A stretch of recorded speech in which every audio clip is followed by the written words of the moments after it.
faces I know, all in their different souls, as we're flying through this world underground, and my eyes are wide shut.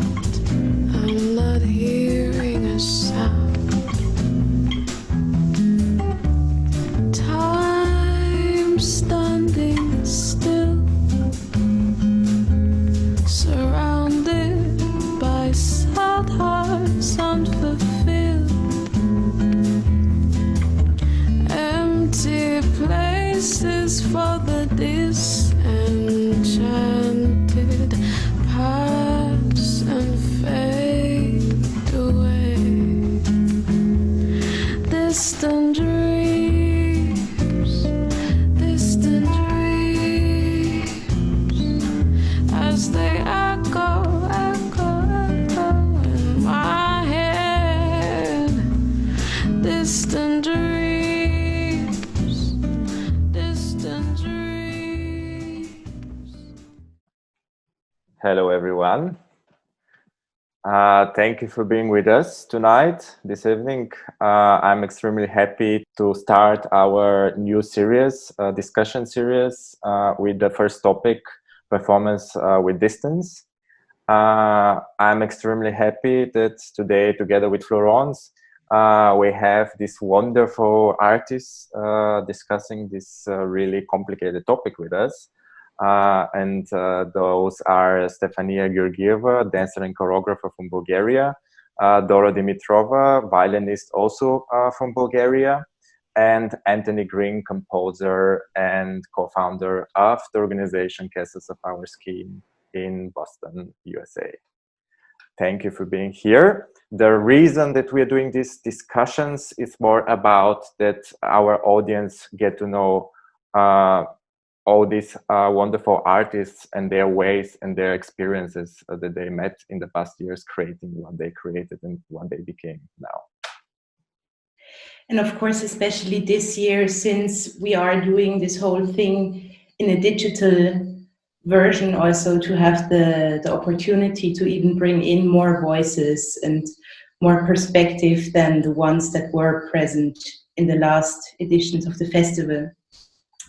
And somehow we chose this first song, or it was Alex's idea to play it in the beginning, and we felt really this first few lines, this city, everywhere I go, I see faces I know, all in their different zones, felt for us really like, or for us became kind of a metaphor for our community meeting online from wherever they are, as we're doing now.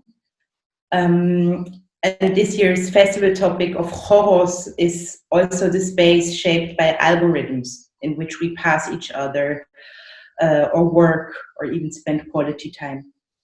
And since there is a big feeling of distance, but maybe also a hope of finding new ways to deal with each other in distance, we decided to dedicate this first talk to the topic performance in distance. Could you tell us who you are, what you do, and what the notion of distance means to you, or how you relate to it in your practice? Hi, my name is Dora. I'm a violinist. I'm a mom of 2 little boys, important part of my life, and also a violin teacher. I studied and lived in the States, in New York, for 9 years, and recently returned to my home, Bulgaria.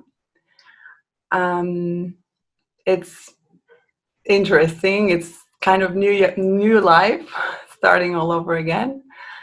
And that's it. I think the most important. Oh, sorry, the notion of distance, right? Okay. It actually has like 2 main meanings in my head at the moment.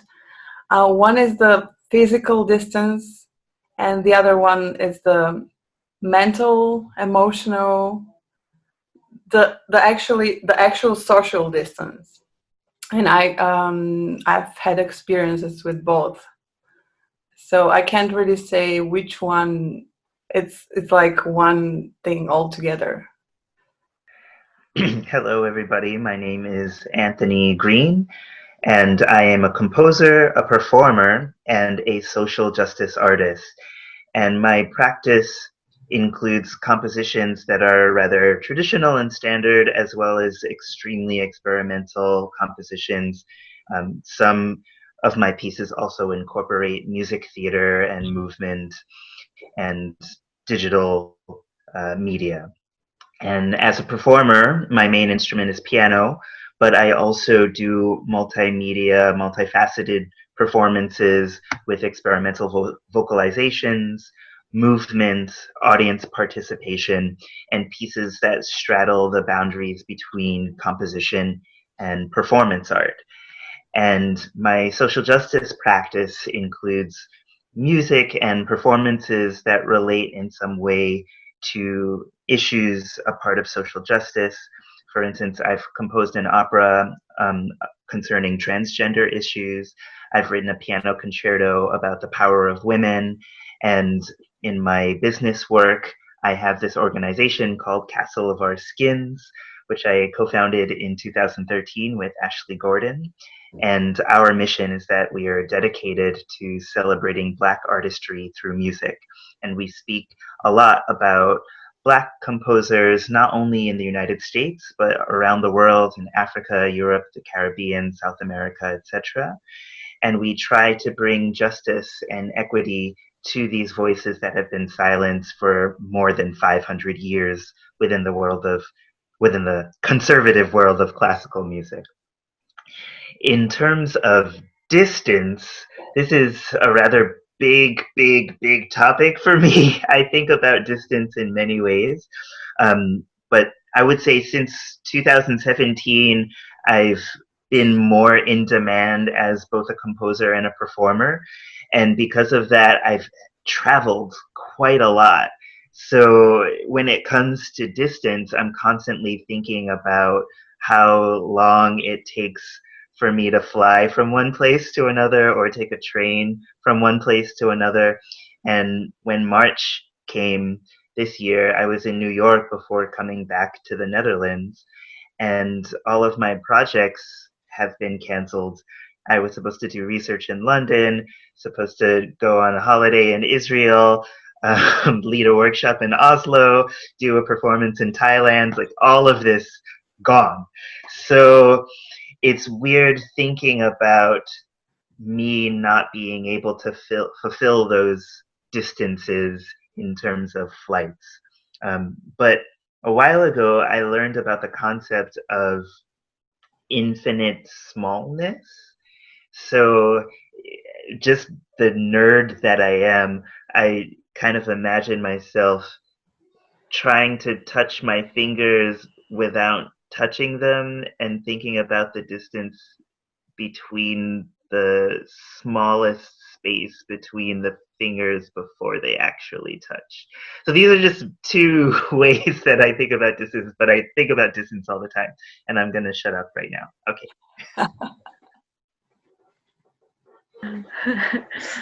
Okay. Interesting. Hi, everyone. I'm Stefaniya.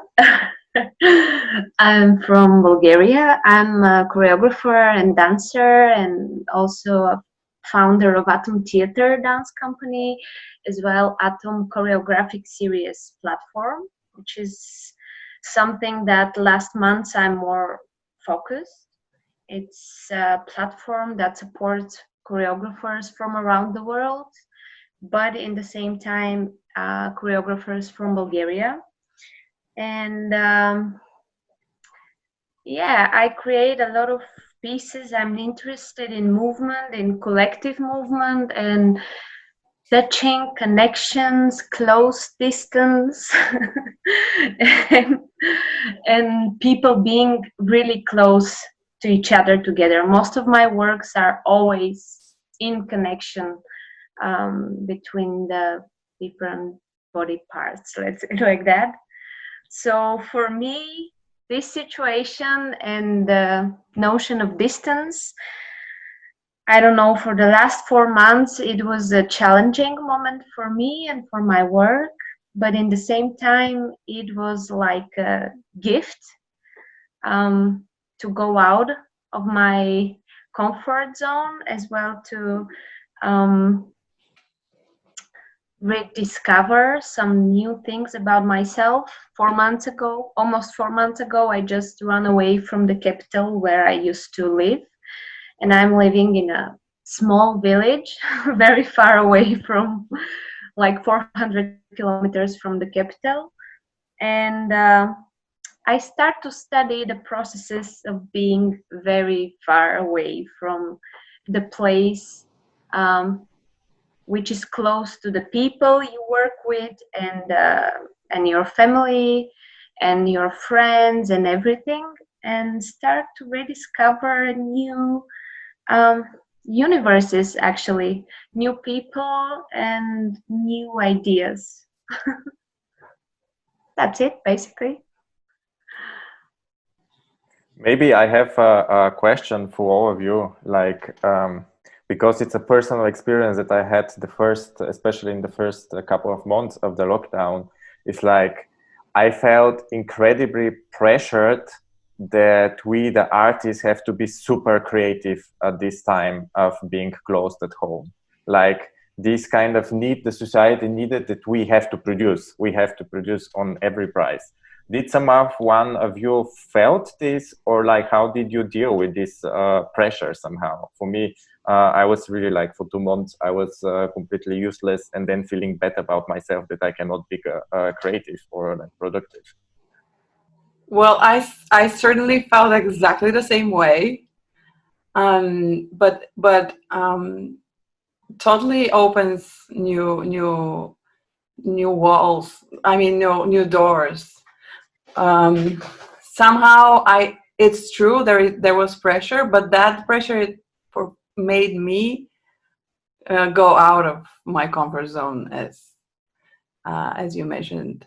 So I kind of find it really positive, although in the beginning was stressful, and we cannot produce exact same thing that we've been doing before. That's just not possible.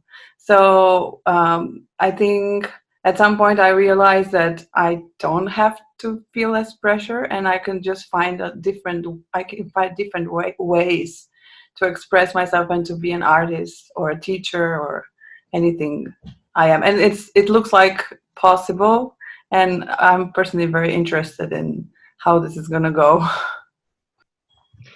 Yes, so for me, I haven't really stopped. I just shifted the things that I thought I wanted to do or that I thought I should be doing to the things that started to come in my email in terms of requests, right? So with my organization, because all of our spring programming was canceled, we moved to digital programming. So since then, I've given a piano concert of works by 19th and 20th century Black composers.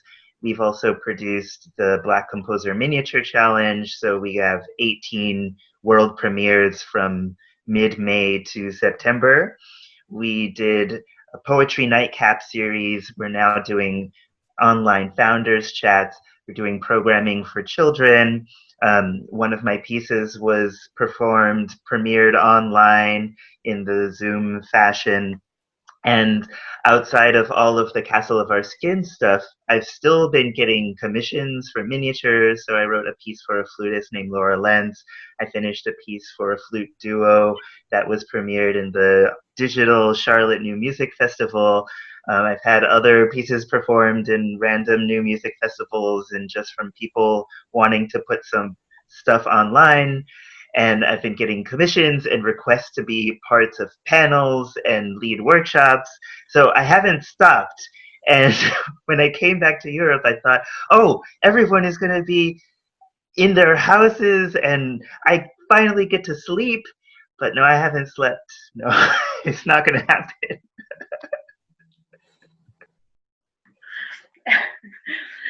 Okay, yeah, for me, it wasn't like you, Anthony. For me, I just stopped.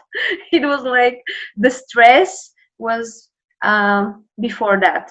The stress was before that because we had a lot of projects coming in, a lot of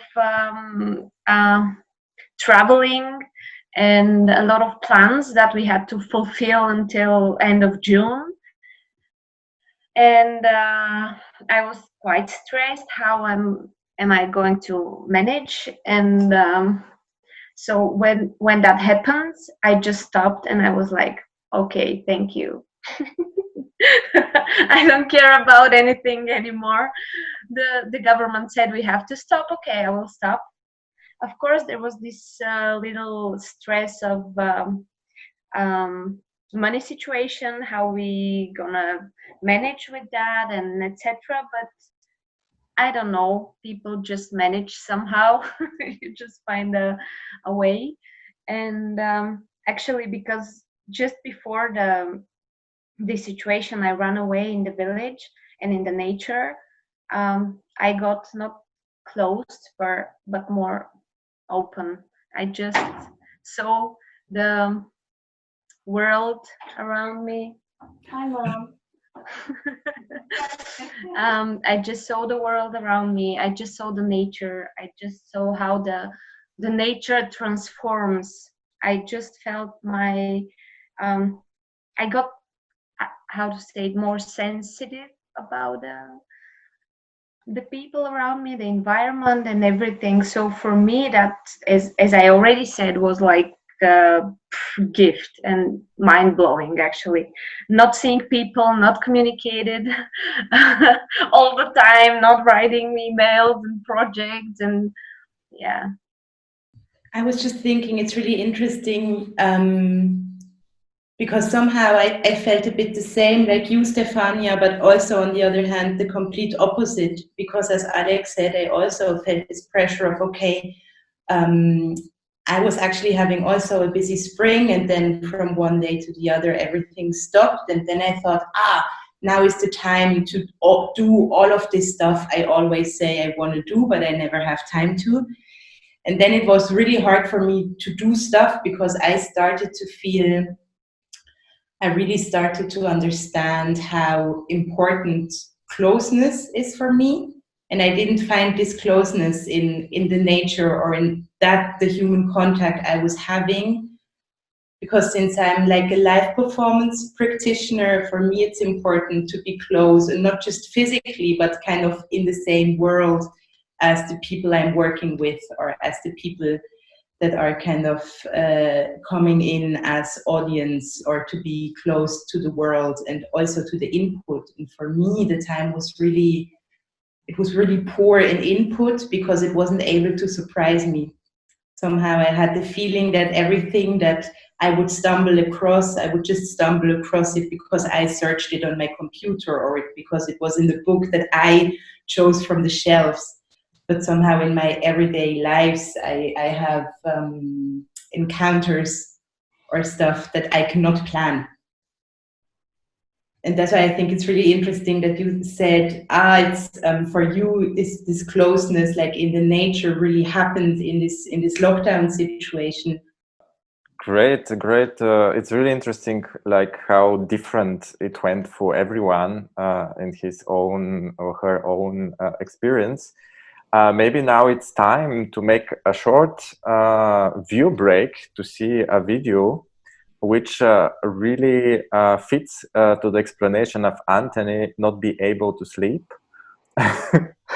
And this is a suggestion from Florence. It's a scene from the movie by Peter Licht, Swiss director, right?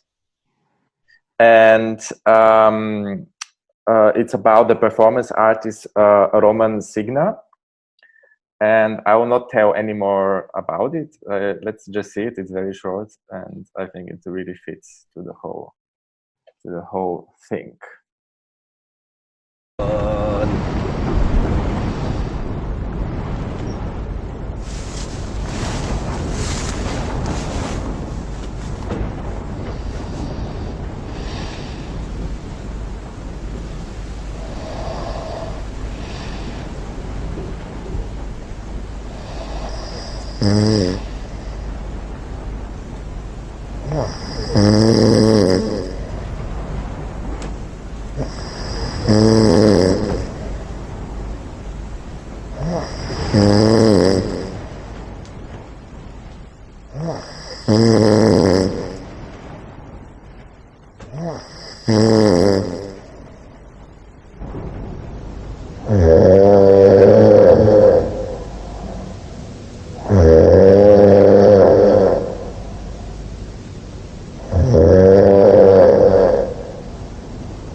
So we heard the distance. Maybe I would go on with the next question that I would like to ask you. And this is, did you observe that you started to deal with or think about the distance differently in the current situation? I definitely feel distance differently. For example, when I left Bulgaria in the past and I went to the States, I was more distant. It really was happening as it was. Somehow now, last summer, I came back to Bulgaria and I was kind of hurt because I did get used to, and America is my second home. I have so many friends, colleagues that I love playing with, and I was gonna miss them a lot. Somehow, because of this social distancing, right now, it doesn't matter that I'm here. I'm with them. I am teaching online my students. I'm seeing my friends. There was this Zoom birthday party, and the fact that I'm in Sofia did not make any difference for me comparing to my friends in New York. Like, most of the guests were from New York, like, were there physically. I was in Sofia, but the same thing. So this kind of make me feel that I am both. I'm here and there at the same time. So this distance is somehow not there because of the social distancing. So really different. That's different. Yeah, I definitely feel similarly. It was really strange for me to have this gig where I was supposed to travel to Norway and then give a lecture and then do these studio visits and then organize a collective performance, and all of this was translated to Zoom. So because of this, I had the opportunity to extend the workshop and give an assignment. And at the end of the period of the workshop, the students all performed their pieces within the tiny Zoom boxes. And it was my first Zoom concert or Zoom performance since the beginning of the lockdown. And on the one hand, it was really nice to witness because the students were so creative. But on the other hand, I was just thinking that for a while, this will be our main stage. The internet will be our main stage. And you start thinking about being in a concert hall and appreciating the acoustics of a room and the distance between yourself and the performer juxtaposed to the distance between yourself and the audience member next to you or in front of you. And yeah, there are some positives. I don't have to tell the person in front of me to put their head down or a little bit to the right so I can see the piano fingers. But on the one hand, nothing beats real life, and the adjustment to this platform for performing is painful, but there's also something rather optimistic about it because we, as humans, we are survivors. We take what's given to us and we try to work with it. And this is just another one of those situations.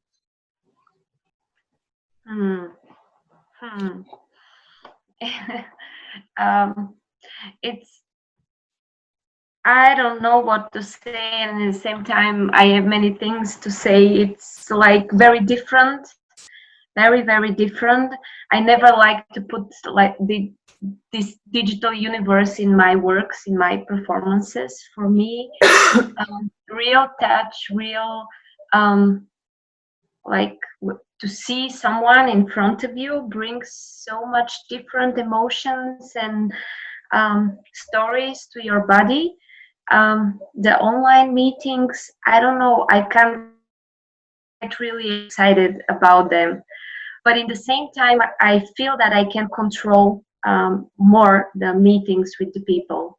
It's not possible to see someone by accident on the, like when you walk around the city and you see someone and you're very surprised and you didn't see each other since a couple of years and everything is amazing and you keep that memory. This is not really possible. So I feel myself like like really in control of my communication, who I want to talk to and who I don't want to talk to. And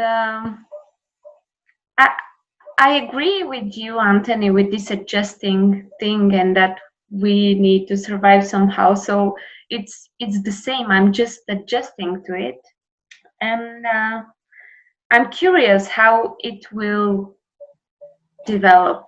What is going to happen with the communication with the people, with dance as well, because this is an art which is quite how to say, really live.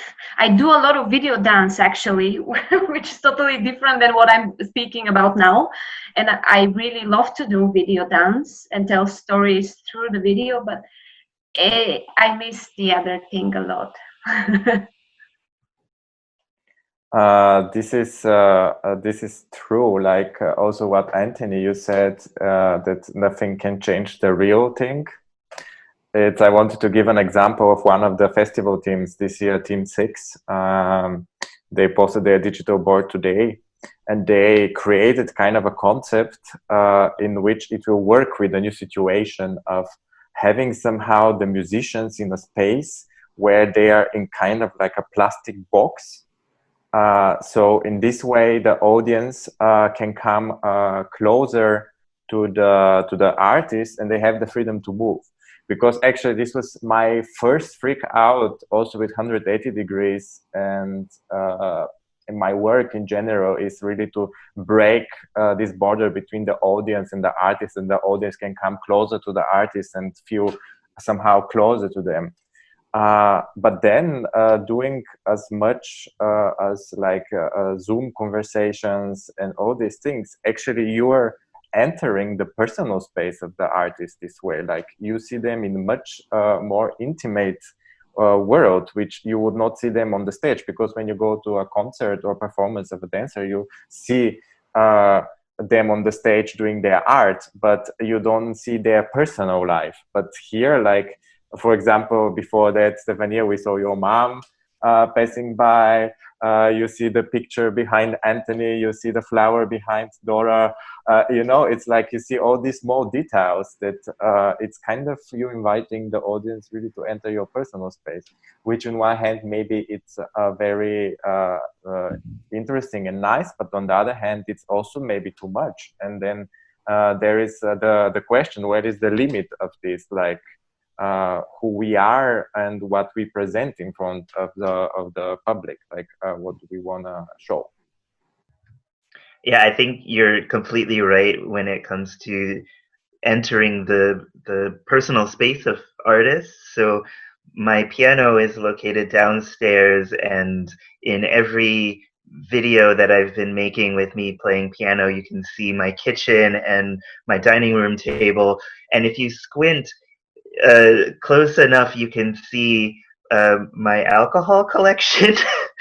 And it's also in this video that I made for Castle Varskins for children, right? But luckily, it's far enough that I don't think a child would recognize those bottles and boxes as whiskey, but I still feel a little bit uncomfortable. yeah, also the whole shift to the digital realm or something in which we work or meet also, I think, brought me closest to this notion of being a digital nomad than I've ever been. Like never before I had this, yes, I think I will go there, see my friends here, because it doesn't matter where I am. I just have a conference call at 2. Oh, who can take the office? Oh, I really need stable Wi-Fi. Okay, see you later at the pool. This kind of vibe, which I somehow thought would never um, happen for me, but now is happening, which also, yeah, on one hand, makes everything so adaptable and maybe asks the question if this whole life thing that we're doing is so bad, or is it just nice to be able to roam around wherever and say, oh yeah, I'm there in half an hour and here in another half an hour, and the here and now is somehow blurry in between everywhere. But then again, on the other hand, to see how bad I personally also miss like live encounters or something, and this is this really weird in between these two kind of state of mind or something. Well, the best would be if we just learn from that, get what we can, and then do both as needed. That would be great. Maybe now I have a question for all of you. Have you ever been in the situation that you meet somebody digitally first, you communicate for certain time, and then suddenly you meet this person live in person? Like, what was, if this happened, what was the difference? Was there any difference? Did you got the person digitally the way you got the person afterwards physically? It's a bit like actually like online dating, how it was in the 2000s time. Even before it was on the TV. I don't know if you had this in the States, but in Bulgaria or in Switzerland, but in Bulgaria was this TV show where actually people would send their text of who they are, and then they would create the TV team would create like a scenery, like a video in the forest of two people in love, and they will read the text as a poetry in front, and then people, there would be a phone number underneath, and then the people could call. And now everything is completely different, but yeah, I would like to know your experience about meeting in digital and then meeting in physically. What was the difference meeting the same person first digitally and then physically? I'm still very far away from the city and I couldn't see anyone. I mean, I saw only digitally people, like people from Korea, people from different countries and cities that I don't know.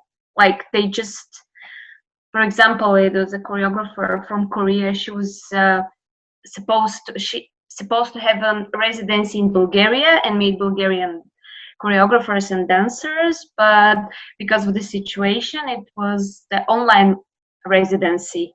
So she wanted to meet me, and we met, and it was quite strange, but in the same time interesting. And we promised each other to see someday each other in Bulgaria, but I don't know. It's still digital. So this happens for me quite a bit outside of coronavirus, because when you're a composer and you're a musician, you go on social media and sometimes you just start following somebody or they follow you, and then you connect on Facebook, and then you send a tweet and then people like it and share it, and then all of a sudden you're following each other on Twitter, and then you start to get into these conversations, both online, and then they slip into your DMs. You know, they send you the private messages, and you form all these online friendships. So I still have quite a bit of online friendships with composers and musicians that I've never met in real life. And I remember forming one of these friendships with a wonderful composer named Renee Baker. And somehow I saw that she was having an opera performed in the Netherlands in a town called Zwolle, which is about 2 hours by train north of where I live. But this was a while back, and I said, hey, I'm in this country. No one's playing my music. I have nothing to do, so I'm going to go to Zwolle. And we met for the first time in the Netherlands. She's usually based just outside of Chicago. And meeting her in real life was one of those moments that I'll never forget, because we saw each other and then we just immediately gave each other a hug and started talking about life and music and food and visual art and movements and just all of the craziness in the classical music world. And till this day, I perform her pieces. She still is a wonderful mentor for me. I can rely on her for anything, especially if it's just to put a smile on my face if I'm feeling sad. So, yes. I can't remember an exact situation, because as Anthony said, I also have so many friends that I only made online. But I have this short memories of here and there seeing people. Most of the time, somehow their inner self was the same, as maybe the way they looked felt a little bit different, and kind of what it was coming out as a feeling, if it's positive or more weird or something. But in general, the inner, the core is the same. That's what I was thinking lately, that in the digital space, somehow your I don't know, yourself is more what is inside you, not so much how you look outside, because what you're reading, what you're writing there, and I don't know, your thoughts, they're more there than how you actually look, because there are some pictures of you, but it's, I don't know, somehow when you communicate, it's more. So I find that most of the time I wasn't surprised, really. So maybe now we make again a short musical break with a piece by Anthony, which is performed by the Ghost Ensemble, and the piece is called Hover.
So far we spoke a lot about distance, maybe in the actual also, or mostly in the actual situation that we're facing, and like this difference of maybe social distance, emotional distance, and physical distance, that then that there the lines maybe in between space and time became blurry or something. But could you maybe define this word distance, or share what being distant could mean for you, maybe also outside this really specific historical time we're in? So do you have thoughts on that? Should I start first? Okay. So as I said, for me, definition,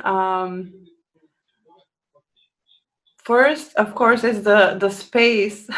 It's really the space between two objects, but it's this space. This space could be so many things, and what I feel like, especially about I feel more strong about this emotional distance. It's really what bothers me a lot, that somehow I find that we make ourselves feel that more than it really exists. And I hope I and my friends and people around will be working on trying to look from a distance and see that this distance is not there. And because I've been always so much happier once I cross that, or once it's reduced or even avoided. So this distance for me is a definition that I'm gonna be focusing probably more. Which actually, I feel like the physical distance can help us think more about that and actually work more to erase this other distance. Just a question, maybe to understand you more clear. So would you say that emotional distance is putting space in between you, or like your emotional point of view, and something else, like by choice? Would you say it's a choice to put in a space between you, your emotions, and the opposite or something? Yeah, I probably wasn't clear. I don't, well, I mean emotional, but also the real meaning of social, or any difference that is gonna make us feeling distant between each other. It's more about between me and another person. It's actually, I'm talking about only about this, not about between me and anything else. By choice, I feel like most of the time it's by choice, because when you decide to think about it and you take it away, then you find that it's most of the time it's not really there, and probably well, not really by choice, but you somehow went through this path, and when you're at the moment where you have the distance there, somehow you feel it also, but it's not really there. I don't know if this is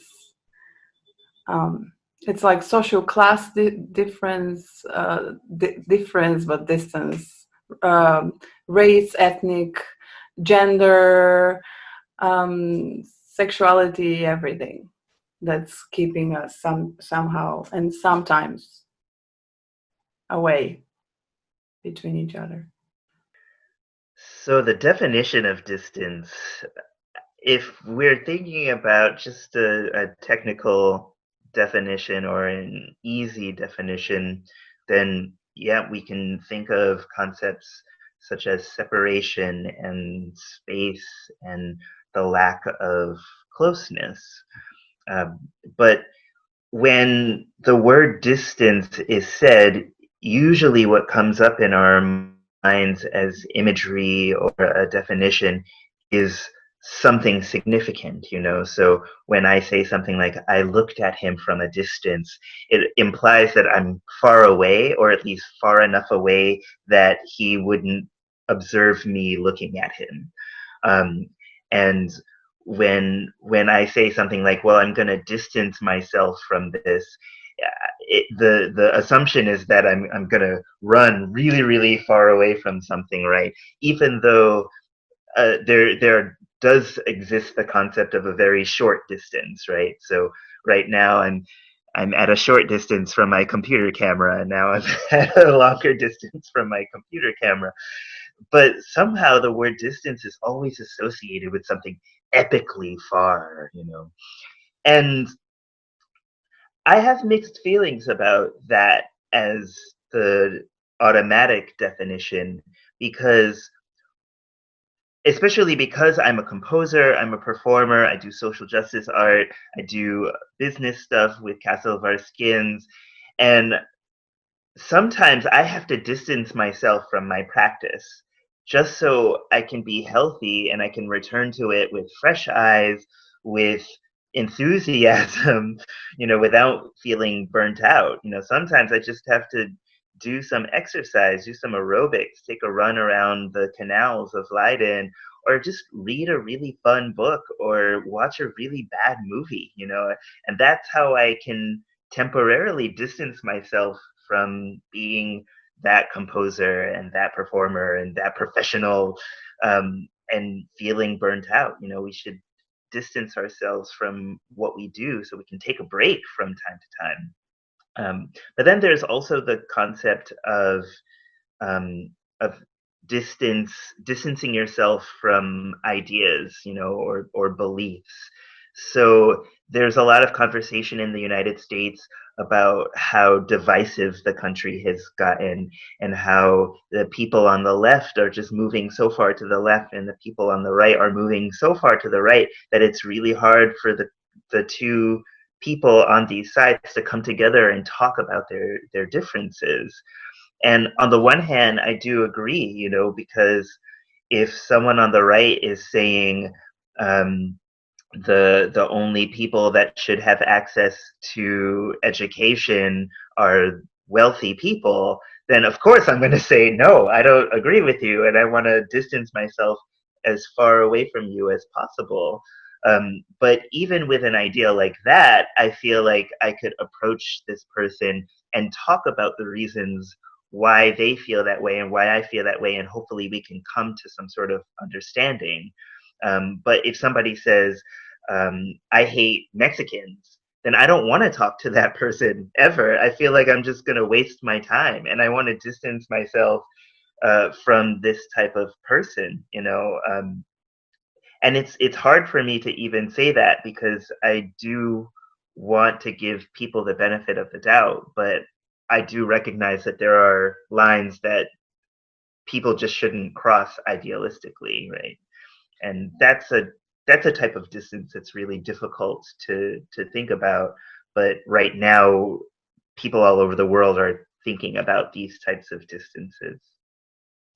Yeah.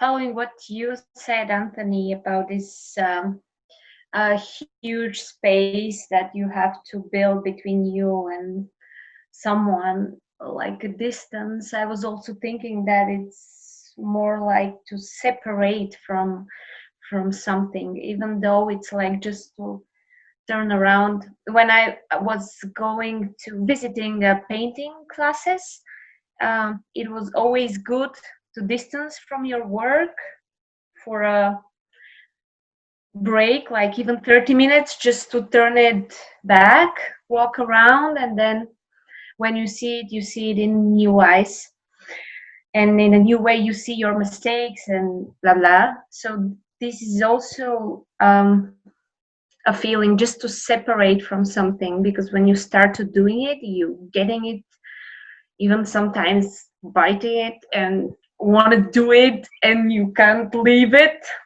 So this distance is healthy in a way, I think. But what I was thinking in the beginning when you asked Florence the question was that in my classes, dance classes, I call them collective body. And the idea is always people to be close to each other, because what I see is that grown people, for them it's very difficult, especially when they don't know each other, to get closer to each other, to touch each other, to and this touching not to be sexual or something like you give a wrong signs to someone, and you don't know how to act when you're really close, when you hear the breathing of someone, or when you are with closed eyes and you just hear everyone around you. So I struggle a lot and invent many different ways to calm people who are coming to my classes, to make them feel free to just walk around and don't be scared to be close to each other. And the last 3 months here in the village where I lived, I started to work with children. And the children here in the village, because there are no skilled dancers here and ballerinas that I can work easy with, so I decided to work with the children, especially when they said that they want to dance.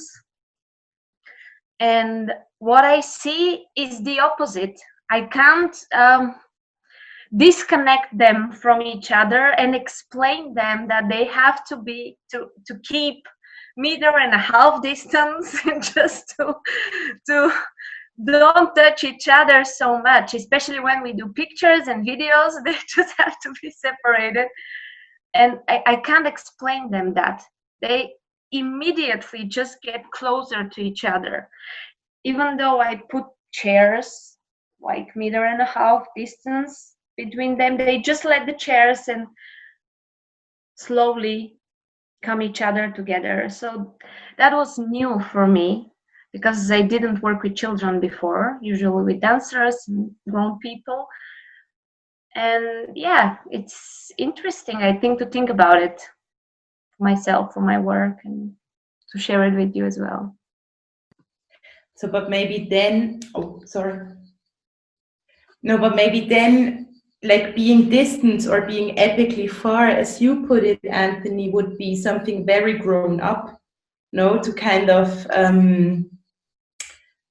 make the choice not to be involved, or maybe either because you need a recreational break, or because you really need to say you're not agreeing, or then even also, Stefaniya, when you talked about the painting classes, for me it's always, I sometimes work as a dramaturg, and for me there is this really weird notion in dramaturgy of people keeping their distance or something, which is this weird promise of keeping an overview and not being too involved or being like critical enough, because you're not being involved. And I think this is really interesting when you make it up with such a direct bodily response, to say, but this is something you really see grown-ups, because also all these other things you described are also such grown-up decisions, no, to distance yourself, to be far. Maybe I wanted to add something to Stefaniya's point with the children, which is very interesting aspect, because I think it's something that it was a problem already before Corona, like because there is a certain rule that they should be working with children, there should be a certain distance with the children, but there is no certain rule about it, what exactly this means. Like, especially you as a dancer, like I have colleagues also dancers in the education projects that I'm working at, also together with Florence, and it was always a question like, how much are we allowed to touch each other, and when is it actually becoming to understand a sexual thing and when not. And there were certain ways, times when the children would be actually lazy to work, and they will offend the person who is working with them, that is touching themselves sexually, just to get out of the situation. But then the consequences for the person who is on the other hand, it's really, really bad. Of course, it depends in which country are you and what are the rules there. But I think it's a very complex topic, and now it's the first time with Corona that actually it was really like certain you should stay 1.5 meters apart, and it's very defined, and it's very difficult to somehow to come to this concept, because until now was always everybody was doing his or her own rules about it.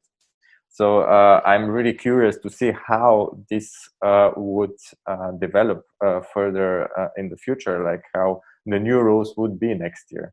And maybe with this bridge, I would go to our last question of the evening, and it's about the future. Like, how do you imagine your ideal or like your point of view that the world would like after this situation? Like, what would be the utopia or your utopia? Or maybe let's go it this way: we find each other 100 years later, after the years of revolution in the arts, and how it would look 100 years from now in 30-20. Like, how would the next 20s of the next century would look like?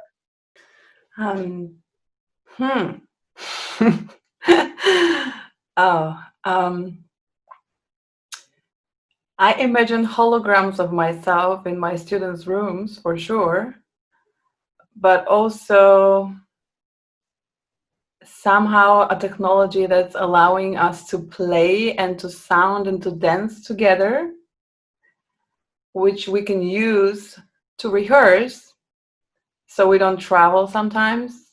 But of course humans keep the reality that we know now of real contact. They took the best from technology and from computers, so it's easier and it's faster. They don't lose time.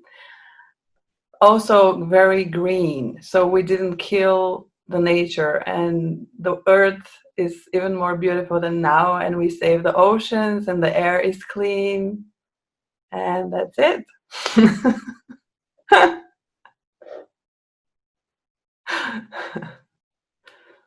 So if the planet is still in existence in 100 years, it's hard to think about. I have ideas about what I would like to see, but I think that's my ideas about what I'd like to see are completely different than how I think things will actually turn out to be in 100 years, right? Because when we look back in time, writers and filmmakers already predicted that in the year 2000 we would have flying cars and all of this stuff, and we don't have flying cars, right? So I think I could easily say that in 100 years I would love to have humans appreciate more and more the experience of a live performance, especially post-corona.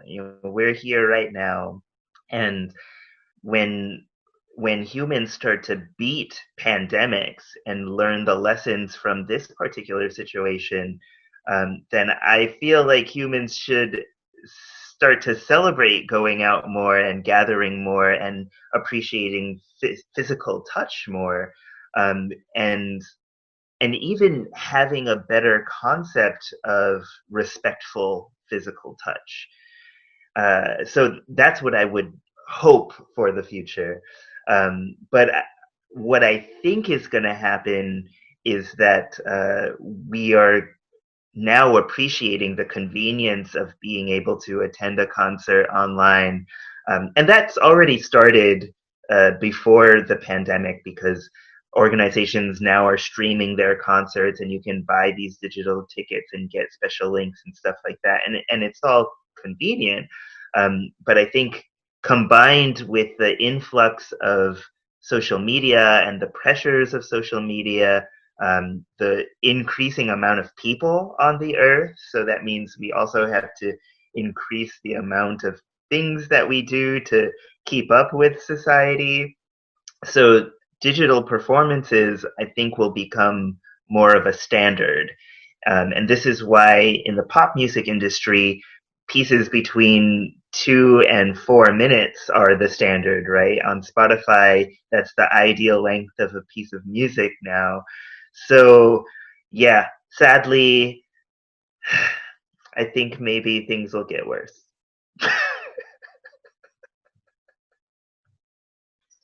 And you said it with a smile. Come on. I don't know.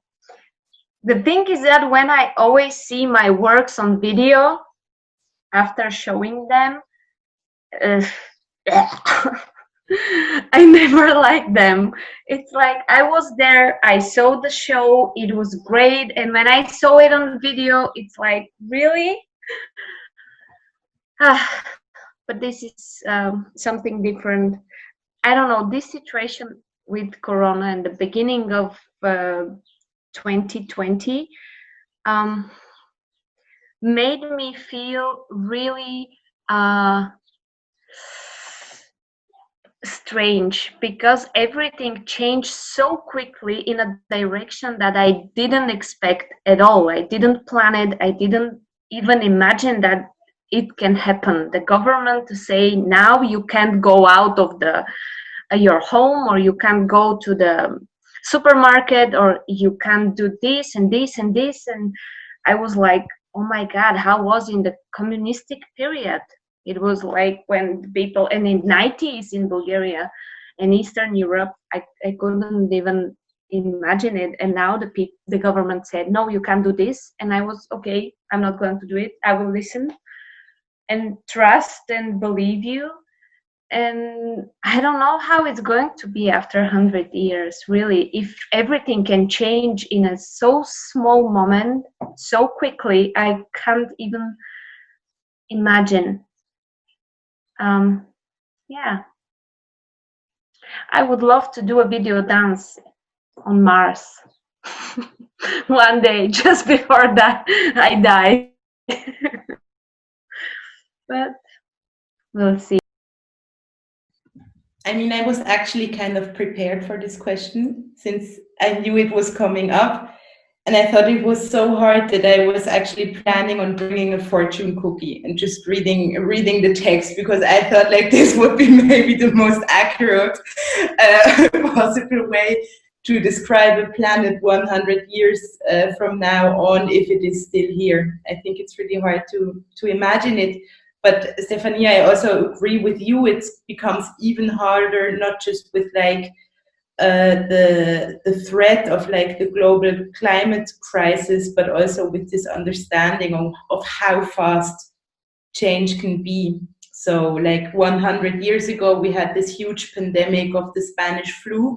And then I started to speak with friends, like my grandmother, she's not 100 years old, but 90 now. And then I thought like, what has changed like in the lifetime of one grandmother, like how many wars have there been, how many innovations and so on and so forth. And then it became even more unimaginable of what will the world look like in 100 years. Yeah, I when you just said it, I just forgot. I remember that I forgot to say that for a lifetime, so much things changed. Today, I found a really old clothes here in a shelf, and really old Bulgarian clothes that not really old, even less than 100 years actually old, but they're still here. And I opened them and I saw them, and I was like, really, the people wear that? It's so heavy and it's so like butchy. I don't know how it's in English, but so uncomfortable. And what I also was thinking that in years, like maybe 10 or 20, more people will go to live in the villages. It's amazing. It's full with like, you can grow your food, you can create so many things. There is so much space. And I think if we go to the villages, heaven. It's really great, actually, that all of you kind of have a really positive view of somehow the future, although of course with the negativities inside. This would be great if it really happens this way, that everybody goes to the village, and your hope, Anthony. But I somehow, my perception is that the people are more and more greedy somehow. This is the human nature. And I see us 100 years from now probably trying to destroy another planet for our needs. And now we are able to travel even more in the space, and I could imagine that in 100 years it will be even easier. So unfortunately, we have to somehow to find a way to understand this, but I don't think it's in our nature. It's who we are. So the question is, what is right and wrong? We don't know. Thank you very much for being with us this evening. I was planning actually to finish with a song suggested by Dora, by Björk, Utopia. But now, listening to all the statements in the last question, I think we should finish with a song which was created 100 years ago. And it's kind of like a reflection of the pessimistic forecast from Anthony, finishing with a smile. And you understand this. We want to see each other next week with the next topic about funding projects as a freelance artist without an institution, which is a big challenge for a lot of us. And thank you all for your time, Dora, Stefaniya, Anthony, and of course the lovely Florence. So now enjoy the song.